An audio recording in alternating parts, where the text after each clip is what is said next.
The champagne had already been poured when the alarm went off. I remember the exact moment, because I was holding my glass halfway to my mouth, standing on the observation deck of the ring station Orantine, surrounded by delegates from 11 different worlds, all of us watching the projection of a blue and green planet spinning slowly in the air above us.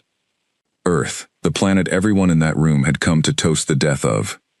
My name is Vectarian Osai, and I am a cartographer by training, a historian by accident, and on that night, I was the only person in the room who did not raise my glass. To the end of a dangerous age, said Ambassador Threll of the Cello Compact, lifting her cup so the golden light caught the ridges along her throat. To a galaxy finally at peace. Around her, delegates cheered. Someone laughed.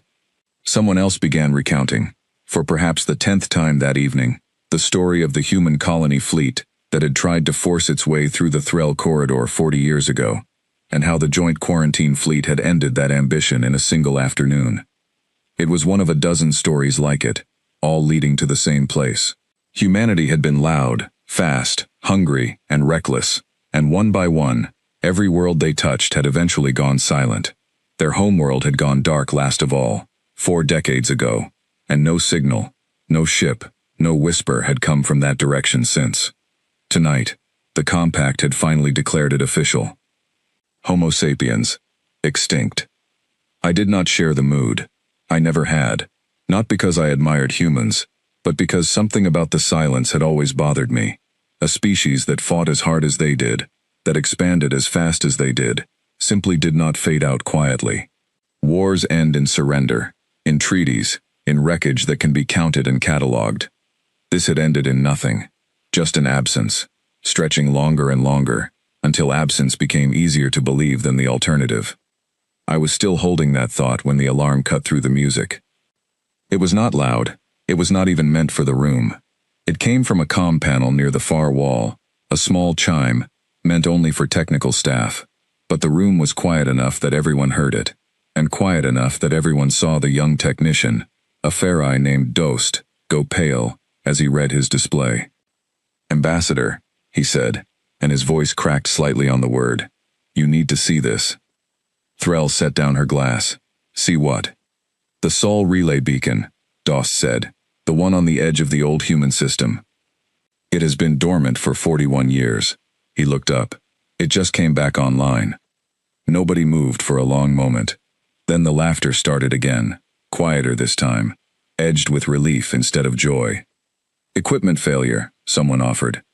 "Old hardware settling. It happens." "It is possible," Dost admitted, "but the signal is not random noise.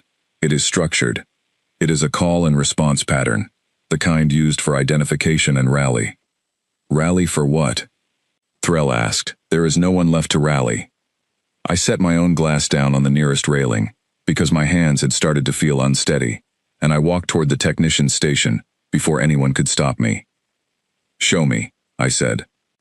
Dost glanced at Threll, who waved a hand in permission more out of irritation than curiosity, and the technician turned his display so I could see it. A waveform. Simple, clean, repeating every few seconds, exactly the kind of signal you would use if you wanted to say, "I am here," without wasting power saying anything more complicated than that.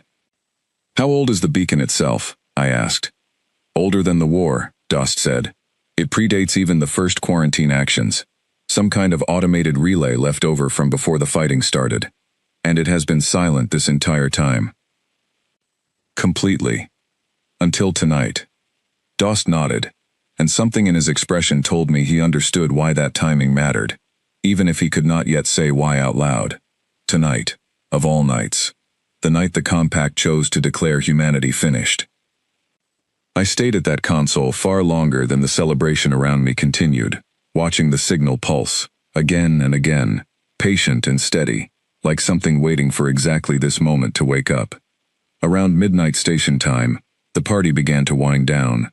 Ambassador Threll gave a final toast about turning a new page in galactic history, and delegates drifted off toward transports and private quarters, already half forgetting the technician's interruption, already filing it under old hardware, nothing more.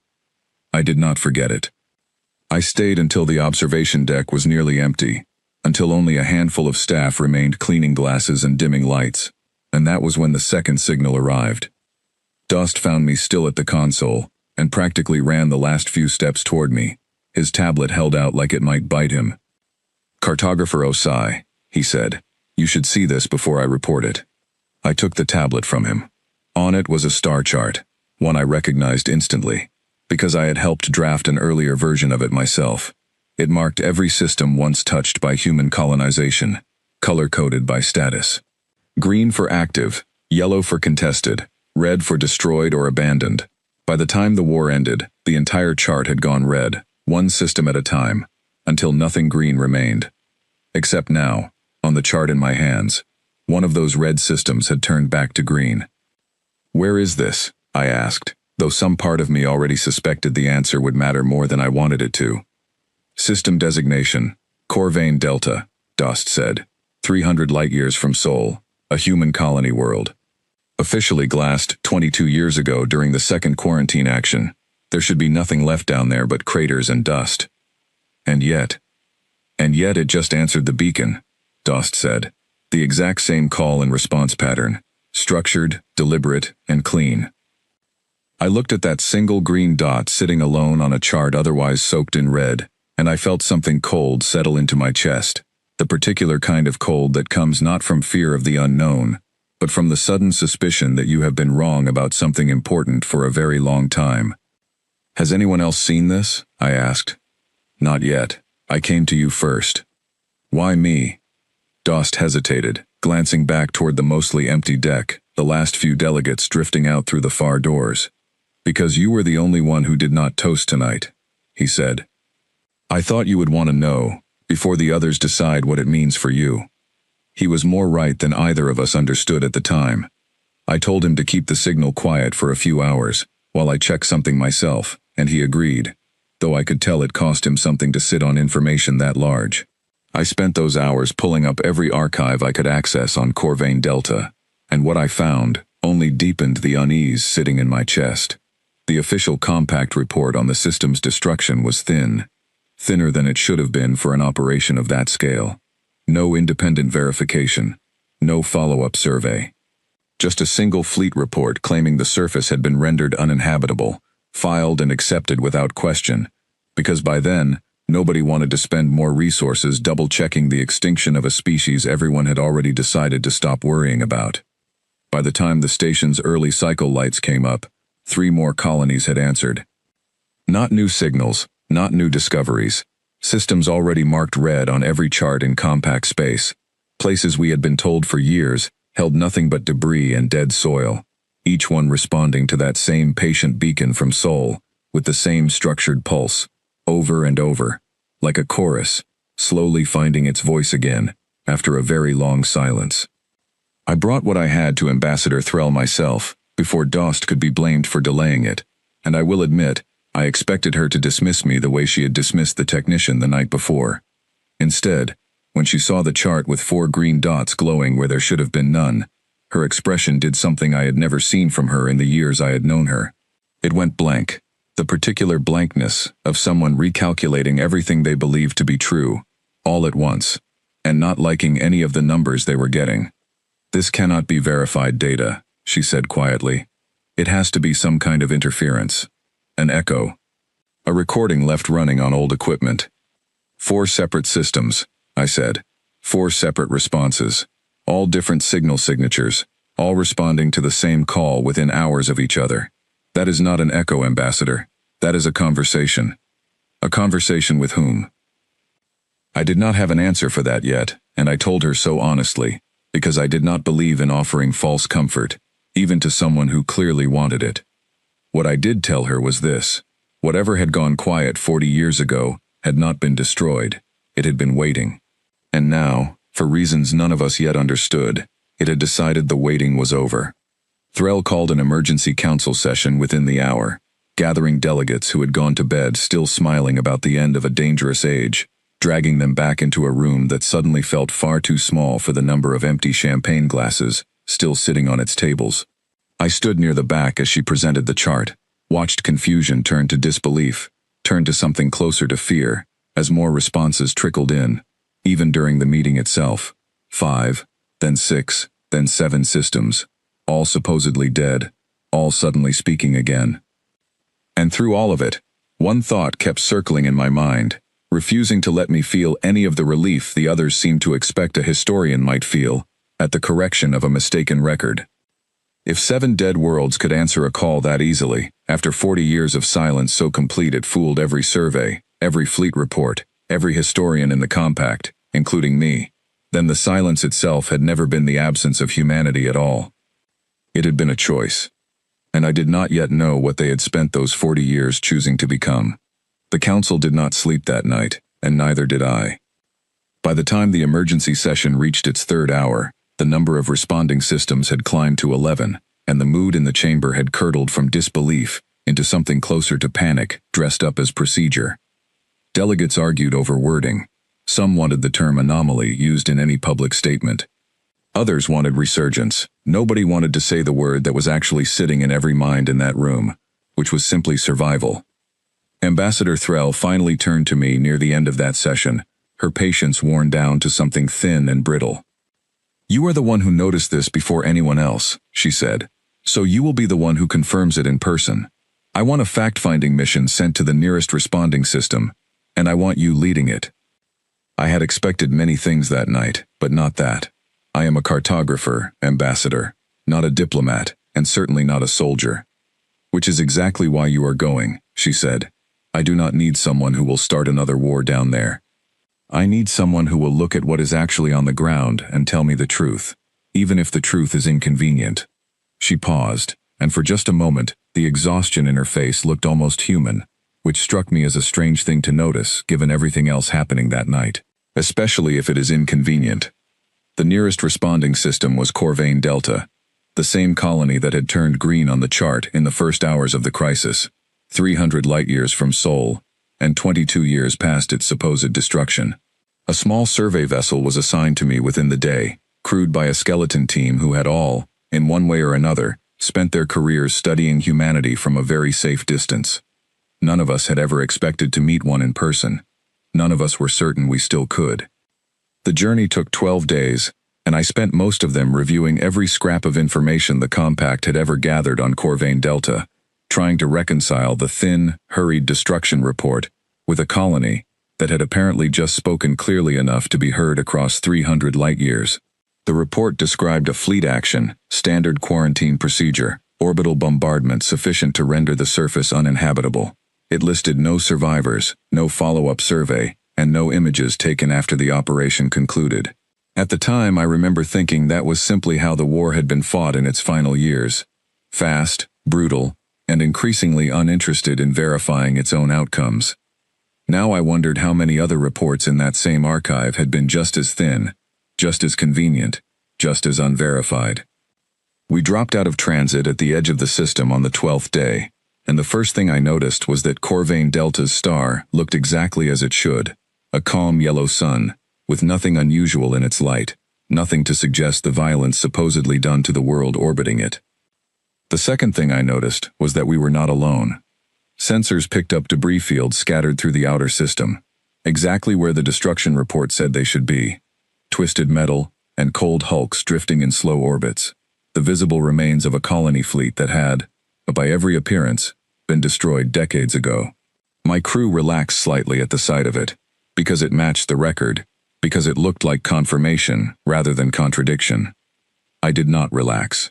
Something about the debris bothered me before I could name what it was, and it took nearly an hour of close scanning before our engineer, a quiet Farai named Orit, found the answer and brought it to me, with visible confusion on her face.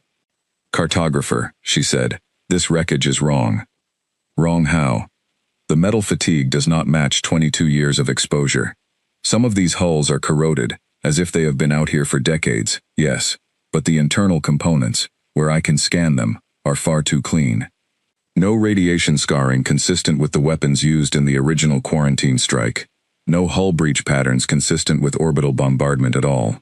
She looked up at me. "Cartographer, I do not think this is wreckage from a battle. I think someone built this to look like wreckage from a battle." I felt that same cold settle into my chest again, the same feeling I'd had staring at a green dot, where a red one should have been. A decoy field. It would explain everything, Orit said slowly, working through the implication as she spoke it aloud. If you wanted the galaxy to believe your colony had been destroyed, and you knew a survey might eventually come looking to confirm it, you would not just fake the surface damage, you would fake the debris in orbit too. You would build it to decay convincingly, to read as decades old to any scan that did not look too closely. That is an extraordinary amount of effort to fake your own death. It is, Oret agreed, which makes me wonder, what kind of species would consider that effort worth spending? I did not have to wonder long. As our vessel began its slow approach toward the inner system, moving carefully between drifting hulks that I now understood to be elaborate props rather than genuine casualties, a new signal reached us, and this one was not automated. It was a voice. Unidentified vessel, the voice said, calm and unhurried, speaking in accented but perfectly understandable compact trade language. You have entered a system that is not marked as active on any current registry. State your designation and your intention before you proceed further. My crew froze. I stepped forward to the comm station myself, aware that whatever I said in the next few seconds might matter more than anything I had said in my entire career. This is Cartographer Vectarian Osai of the Cello Compact Survey Vessel Halcyon Reach, I said, keeping my voice as steady as I could manage. We received a signal response from this system, originating from a beacon we believe to be defunct. We are here to verify its source, and to understand what we are seeing. There was a pause long enough that I began to wonder if the channel had simply closed. Then the voice returned, and this time there was something almost amused in it, though carefully controlled. You want to understand what you are seeing, the voice repeated. That is a reasonable thing to want. Hold your current position and power down your weapon systems. We will send an escort. We are a survey vessel, I said. We are not armed. I know, the voice said. I am telling you to power down your weapon systems so that when my escort arrives, everyone on both sides remains calm enough to have a conversation instead of an incident. Please confirm. I gave the order, and felt Orit's eyes on me the entire time, silently asking whether I understood what I had just agreed to. I did not fully, but I understood enough to know that whoever was speaking to us had already decided how this encounter was going to go, and the only real choice we had was whether to walk into it cooperatively or not at all. The escort arrived 40 minutes later, and it was not what any of us expected. I had, somewhere in my training, absorbed the same image everyone in the compact carried of human ships, bulky and aggressive, built for speed and violence in equal measure, the kind of vessels that had torn through quarantine lines in the war's early years before finally being ground down by numbers. The ship that fell into formation alongside the Halcyon Reach bore almost no resemblance to that image.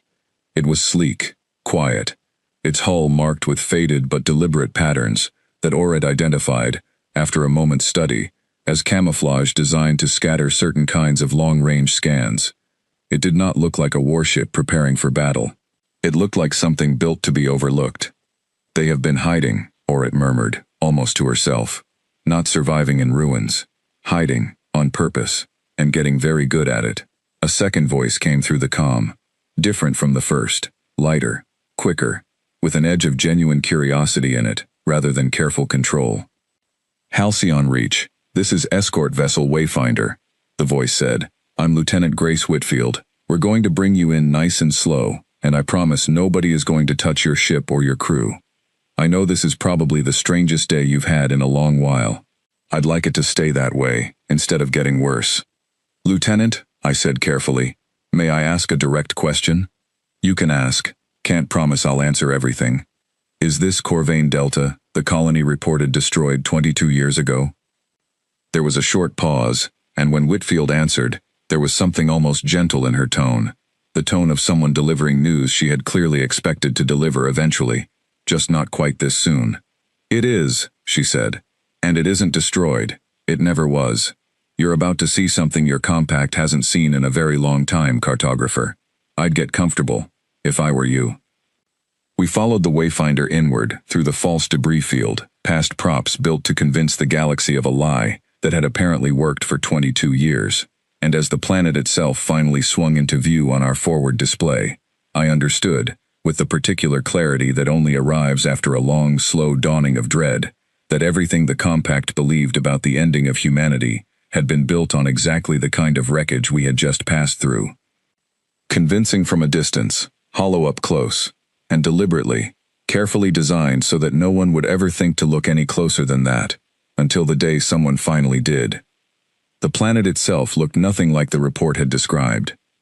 Where the compact archive claimed a scorched, uninhabitable surface, cratered and dead, I saw green continents wrapped in cloud, oceans catching the light of a calm yellow sun, and scattered across the daylight side, clusters of light that could only be settlements, cities, not ruins. Cities, quietly humming with life, exactly where none was supposed to exist. Cartographer, Orette said quietly beside me, her voice unusually careful. The destruction report said, this world was rendered uninhabitable for at least a century. I am aware, I said, and found I had no better answer than that. The Wayfinder guided us down through a controlled descent corridor, past a network of orbital defenses so well concealed that our own scanners had registered nothing until we were already inside their range, and it was only then, watching those defenses light up briefly to confirm our identity, before dimming again, that I understood how thoroughly we had been allowed to see exactly what they wanted us to see, and not one measurement more. We landed at a facility on the edge of what I would later learn was the colony's largest city, a place called Meridian Hold, built into the shoulder of a low mountain range so that from orbit its structures blended almost seamlessly into the rock itself. Lieutenant Whitfield met us at the base of our own ramp, a tall woman with sun-worn skin and an expression that managed to be both welcoming and watchful at the same time, flanked by two others who introduced themselves simply as Daniel and Charlotte, both dressed in the same practical, unmarked clothing as everyone else moving through the facility around us. You'll want to see the captain, Whitfield said, without much preamble. She's been waiting a long time for someone from your side to actually show up and ask the right questions, instead of just filing another report nobody checks. The captain, I repeated. Naomi Reyes-Ose, Whitfield said. She's led this colony since before you people decided we were all dead. I think you'll want to hear what she has to say directly, rather than through me. They walked us through corridors that told their own quiet story, workshops full of careful, patient engineering, classrooms with children's drawings pinned to the walls, gardens grown under filtered light, in rooms clearly designed to keep the colony fed without depending on anything that could be spotted from orbit. Everywhere I looked, I saw the marks of a people who had built an entire functioning civilization around the discipline of never being noticed, and who had apparently succeeded so completely that an entire galaxy had spent 22 years mourning them without a single doubt. Naomi Reyes-Ose met us in a plain room at the heart of the facility, seated at a table that looked like it had been built by hand rather than replicated, and when she rose to greet us, I found myself facing a woman who looked, on the surface, entirely unremarkable. Middle-aged, steady eyes, hands marked with the kind of calluses that come from real physical work rather than ceremonial gestures. It was only when she spoke that I understood why an entire colony had chosen to follow her into decades of silence. Cartographer Osai, she said, and there was no surprise in her voice at all, only a kind of tired recognition, as though she had rehearsed this meeting many times in her own mind, long before it happened. I understand you're the one who noticed the beacon before anyone else did. I am, I said, though I confess I still do not fully understand what I noticed. Sit, she said, gesturing to a chair across from her own. I'll tell you as much as I can, and you can decide for yourself what to do with it afterward. I think you've earned that much, coming all this way instead of just filing a follow-up report and calling it settled. I sat. Orette and the others remained standing near the door, and Reyes-Ose did not seem to mind the audience. You know the official story, she said. Humanity fought the quarantine fleets, lost badly in the final years, and went silent. Earth stopped transmitting. The colonies were confirmed destroyed, one after another, until there was nothing left to confirm. That's the story your compact told itself. And honestly, cartographer, it wasn't entirely wrong. We did lose the war. We lost it badly enough that continuing to fight it would have meant losing everything else along with it. Then how? I'm getting there, she said, not unkindly. We didn't lose the argument for existing, because we ran out of ships, or ran out of soldiers, though we were running low on both by the end. We lost it, Because we ran out of anyone willing to listen to a species that kept insisting it deserved a place among the stars, while proving, over and over, that it couldn't stop reaching for more of them. That's what your quarantine fleets were really enforcing, near the end. Not a war, a verdict. I said nothing, because I had read enough of the old records to know she was not wrong about that either. So somewhere in those final years, she went on, a group of us stopped trying to win the argument, and started planning for what would happen after we lost it completely. We knew Earth couldn't hold. We knew the colonies that kept broadcasting, kept trading, kept doing everything visibly human, were going to be found and ended one by one. So we made a choice. We would let the galaxy believe exactly what it already wanted to believe. That we were finished, and underneath that belief, we would keep going anyway, quietly, patiently, without giving anyone a reason to look twice. The debris fields, I said slowly. The falsified destruction reports. Some of that we built ourselves, over years, long before the actual strikes came, seeding decoys that would decay convincingly by the time anyone thought to check. Some of it, I won't lie to you, we simply let happen. Real losses we didn't fake at all, because a lie only survives if it's mixed with enough truth that no one thinks to look for the difference. For the first time, something in her steady expression flickered. Something closer to grief than strategy. We lost real people making that lie convincing, cartographer. I want you to understand that clearly. This wasn't a trick played for free. How many colonies did the same? I asked. How many are like this one? More than your compact ever imagined, she said. Some you knew about and marked dead. Some you never knew existed at all. Founded quietly in the chaos of the war's final years by people who saw exactly where things were heading, and left before anyone thought to count them. 40 years is a long time to build, cartographer, when nobody is watching you do it. I thought of the star chart, that single green dot turning back on among a field of red, and felt the true scale of what she was describing settle over me for the first time. Not one hidden colony, not a handful, an entire second history of humanity, built in secret, running parallel to the one the rest of the galaxy had confidently written into its own records as finished. And the beacon, I said, the one at Sol. Why now? Why answer after 40 years of silence, on the exact night my compact chose to declare you extinct? For the first time since we had sat down, Naomi Reyes-Osei allowed herself something close to a smile, though it held no humor in it at all. Because that beacon was never a distress signal, cartographer, she said. It was a promise we made to each other before we scattered. A single rally call, agreed on decades ago, that would only ever be triggered under one condition. What condition? That the galaxy had well and truly stopped watching, she said. That whatever remained of humanity's enemies had convinced themselves the danger was over, completely and permanently, with no doubt left in their minds at all. We needed that certainty, cartographer. We needed you to believe it so completely that you would finally stop looking, just long enough for every colony that had been hiding for a generation to come home without a war, meeting us at the door. I sat back slowly, feeling the shape of the entire crisis rearrange itself around me.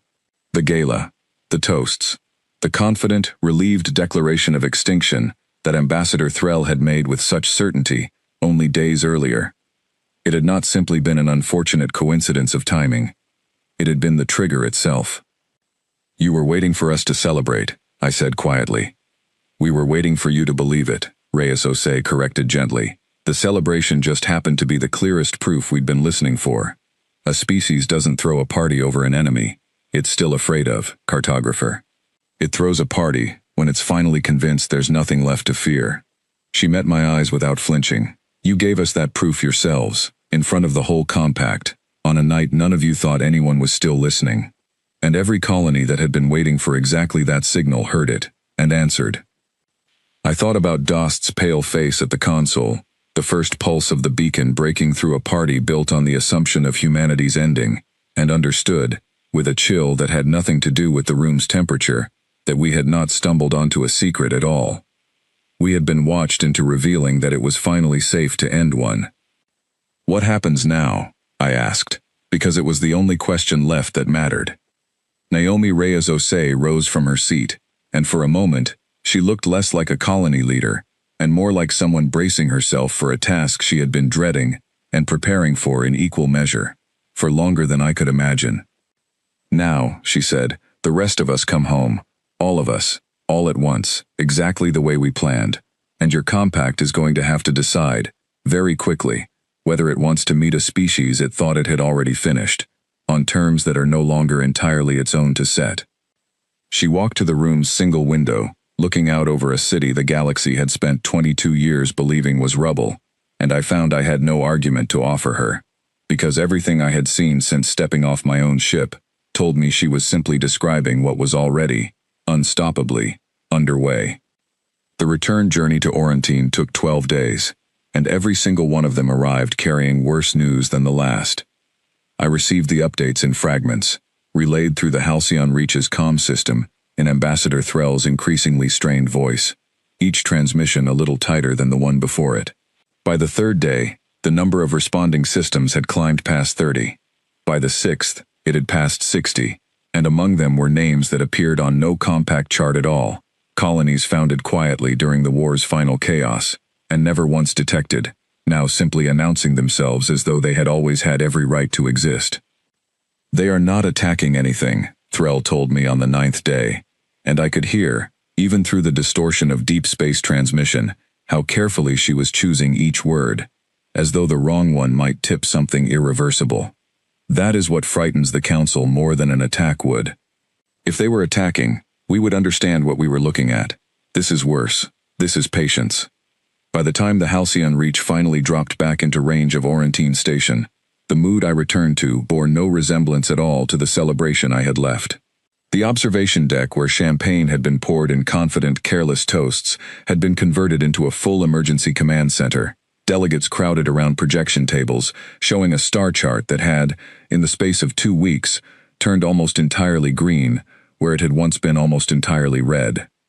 Ambassador Threll met me at the docking bay herself, which told me more about the state of the Council than any briefing could have. "Tell me everything," she said, without preamble, walking briskly enough that I had to lengthen my stride to keep pace. "Everything you saw, everything she told you, all of it, now." I told her.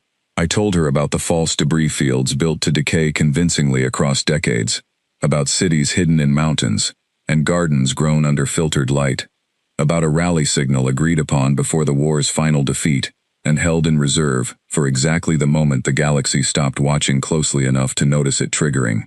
I told her about Naomi Reyes-Osei and the particular calm with which she had described a plan that had clearly cost her people far more than any of us in that room had ever considered. Threll listened without interrupting, and when I finished, she said nothing for a long moment, staring at the projection table where the chart continued to shift, green spreading a little further with each passing hour. "They let us believe we had won," she said finally, quietly, more to herself than to me. "For 22 years, they let an entire compact believe a war had been settled, simply because it was easier for us to stop looking than it was for them to keep hiding forever." "I believe that is accurate," I said. "And the beacon activated the exact night we declared them extinct. Because we finally believed it completely enough to celebrate," I said. "That was the proof they were waiting for. Not silence, certainty." Threll closed her eyes briefly, and when she opened them again, something in her posture had changed, hardened into the particular stillness of someone preparing to argue a position she did not entirely want to hold. "There are members of this council," she said, "who believe the correct response to that revelation is to strike now, while we still believe we hold an advantage, before whatever they have built finishes assembling itself into something we cannot answer at all. Do you believe that?" "I believe," she said carefully, "that a species patient enough to hide successfully for 40 years is not a species that will be caught unprepared by a strike from people who only just discovered they exist." She met my eyes. "I believe the council is frightened, cartographer, and frightened councils make decisions they cannot take back." We reached the main chamber to find it in the middle of exactly the argument Threll had described, delegates from half a dozen worlds raising voices over one another, some demanding immediate mobilization of compact defense fleets, others urging caution, still others simply demanding more information than anyone in the room actually possessed. I took my place near the projection table, watching the chart update in real time, green consuming red system by system, and it was somewhere in the middle of that shouting match that the sensors picked up the arrival.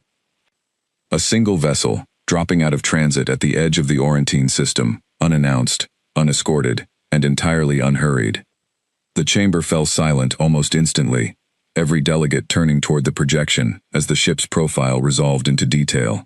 It was larger than anything Whitfield's Wayfinder had prepared me for, sleek in the same deliberate, understated way, its hull carrying markings that Orit, standing near me with her tablet already scanning furiously, identified within seconds. "That is a flagship," she said, her voice tight. "Command configuration, heavy defensive systems, and cartographer. Its transponder is broadcasting an open identification. It is not trying to hide at all."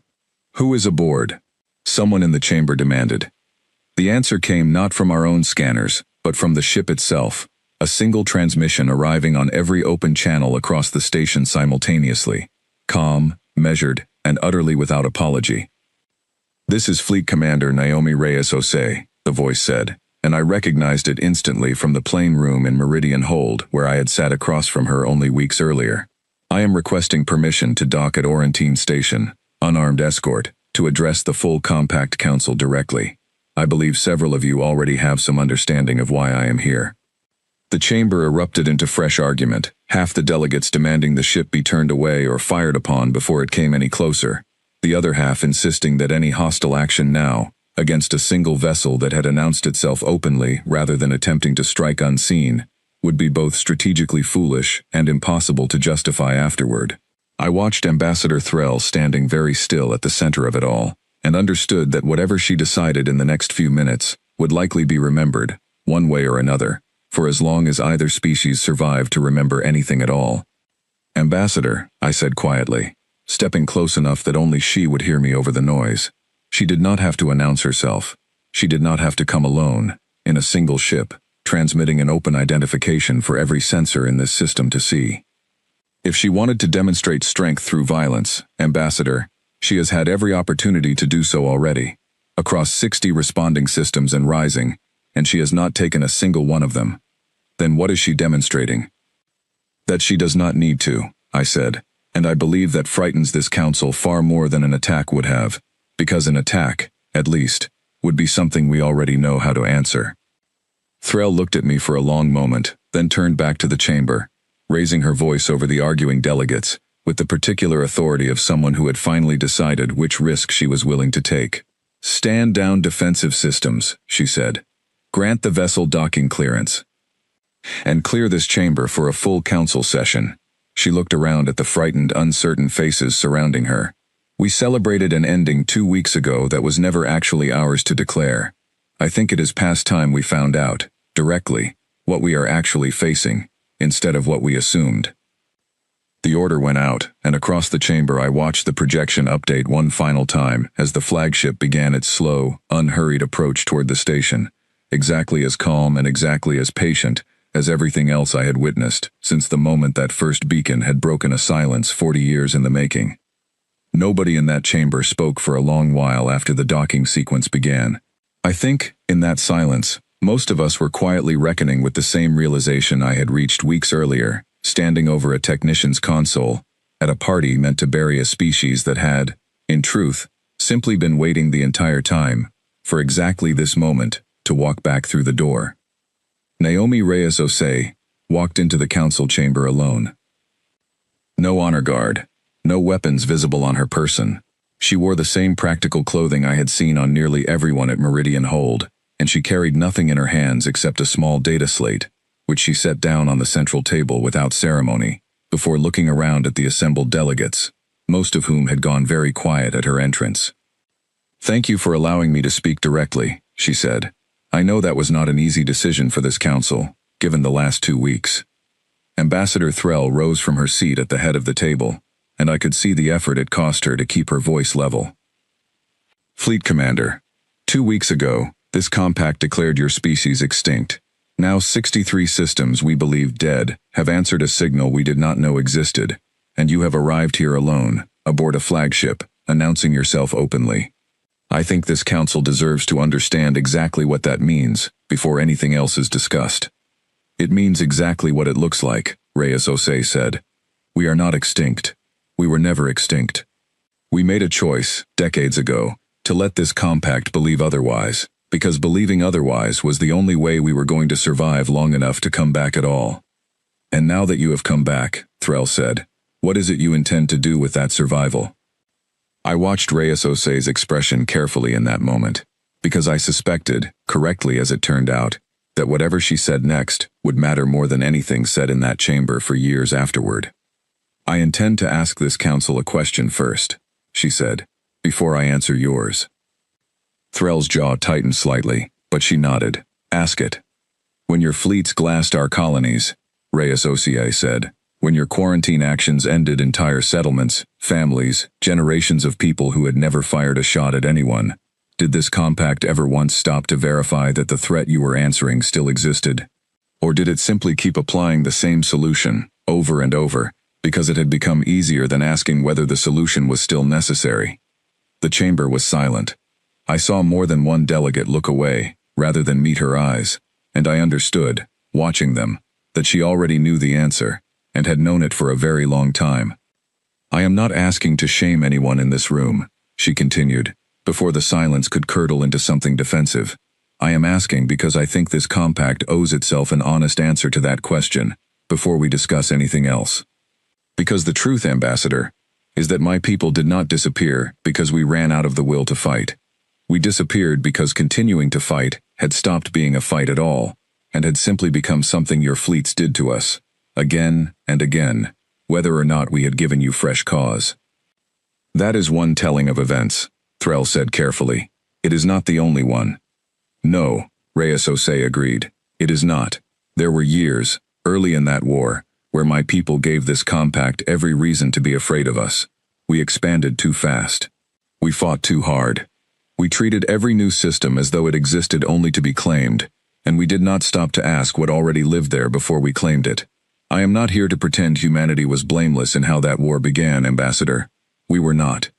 Something in that admission seemed to catch the room off guard more than anything she had said before it, and I understood, watching the shift in posture around the table, that they had expected either an apology with nothing behind it, or a challenge with nothing tempering it, and had not prepared themselves for someone willing to offer both truths at once.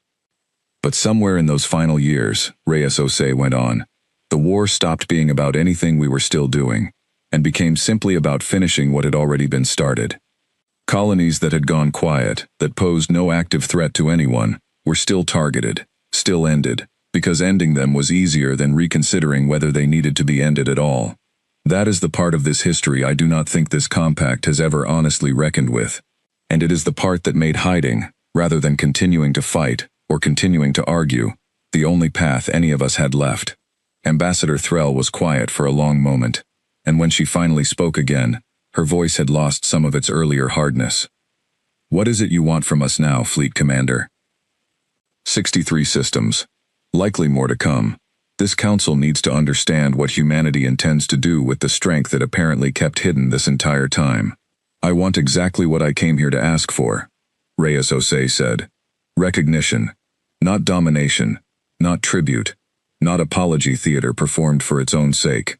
Simple, honest recognition that humanity exists, that it has existed the entire time this compact spent congratulating itself on our absence, and that going forward, any decisions made about our worlds will be made with us in the room, rather than about us from a safe distance. And if this council refuses? Someone else at the table asked, a delegate I did not recognize, his voice carrying an edge of challenge he likely regretted the moment Reyes Ose turned her calm attention toward him. Then nothing changes from where you are sitting right now, she said simply. We do not intend to attack anyone. We never did. Every colony that answered that beacon was instructed, decades ago, to return home quietly and defend itself if attacked, not to strike first under any circumstance. If this council refuses recognition, we simply continue existing exactly as we have been existing for 40 years, quietly, patiently, and entirely outside whatever plans this compact makes, without consulting us. She let that sit in the room for a moment, before continuing. The difference, of course, is that this time, you will know we are here. You will not get to celebrate an ending that never actually happened. I think, for many of you, that alone will be reason enough to prefer the alternative. I watched the delegates around that table absorb the full weight of what she had just described, a species that was not threatening violence at all, and somehow making that restraint feel far more unsettling than any threat could have. Ambassador Threll sat back slowly in her chair, and for a long moment, the only sound in the chamber was the quiet hum of the station's systems around us. "You could have arrived with your entire reclaimed fleet," Threll said eventually. "You could have arrived with a demand backed by force this council could not refuse. Instead, you arrived alone, and you are asking, rather than demanding." "I am asking," Reyes Osea confirmed, "because a demand backed by force only ever produces obedience, Ambassador. And obedience is exactly what led to this war being fought as badly as it was fought, on both sides. I did not come here for obedience. I came here because I would rather build whatever comes next, on something steadier than fear, even if fear would have been faster." It was, I thought, watching her stand there in that quiet chamber, the single most disarming thing she could have said, because it left the council with no argument to make against her, that did not also indict the very habits of thought that had led to the Extinction Gala 2 weeks earlier in the first place. Ambassador Threll rose fully from her seat and addressed the chamber rather than Reyes Osea directly. "I will not pretend this council can resolve, in a single session, 40 years of history, that we have only just discovered we misunderstood this completely." She turned back to Reyes Osea. "But I am prepared to recommend formal recognition of humanity's standing among the systems of this compact, effective immediately, pending full negotiation of terms neither of us are equipped to finalize today." A murmur ran through the delegates at the table, some clearly relieved, others clearly uneasy, but none, I noticed, willing to voice open objection in that moment, whether from genuine agreement or simple exhaustion, with an argument that had already run far longer than any of them had expected 2 weeks earlier. Naomi Reyes Osea inclined her head, and something in her posture eased slightly, the particular release of tension that comes when a long-held burden finally shifts its weight onto steadier ground. "Thank you, Ambassador," she said. "I believe that is a reasonable place to begin." The session ended not long after that, delegates filing out in small, quiet clusters, already murmuring among themselves about what recognition would mean for trade routes, border agreements, decades of compact policy built entirely on the assumption of an empty, uncontested galaxy where humanity had once existed, and now, quite clearly, no longer did. I remained behind in the emptying chamber, watching Naomi Reyes Osea gather her single data slate from the table, and found myself, unexpectedly, wanting to ask her one final question before she returned to her ship. "You forgave us," I said, once the last of the delegates had gone. In front of the entire council. "After everything this compact did to your people." "I did not forgive anyone," she said, turning to face me with an expression that held none of the careful diplomacy she had shown the council only minutes earlier. "I told the truth about what happened, all of it, including the parts that reflect poorly on my own people as well as yours." "That is not forgiveness, cartographer. Forgiveness would mean deciding the harm no longer matters. What I offered your council today was something closer to patience, the same patience that let 63 colonies survive in silence for 40 years without giving in to the temptation of striking first. And if patience had not been enough, if the council had refused recognition entirely." She considered the question for a long moment before answering. "Then we would have kept waiting, cartographer, quietly, indefinitely, building, growing, watching, exactly as we have already proven we know how to do."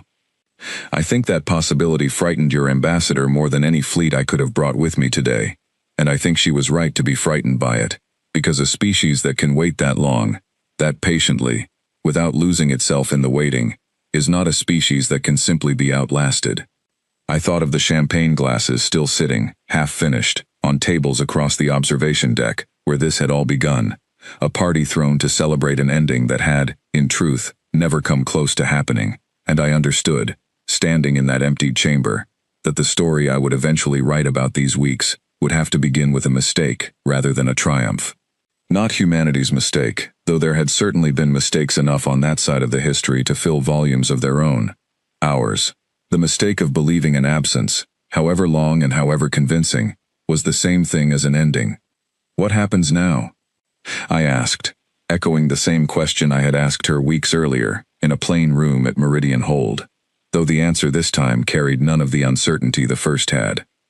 "Now," she said, My people come home properly, in full view of a galaxy that finally knows we are here. We rebuild what was lost honestly, rather than in hiding. And this compact, along with every other species watching what happened here today, gets to decide what it actually learned from believing, so completely and so happily, that it had finally seen the last of us. She picked up her data slate and turned toward the door, pausing just once to look back at me. I would be careful, cartographer, about celebrating any ending too quickly in the future. You never quite know who might still be listening when you do.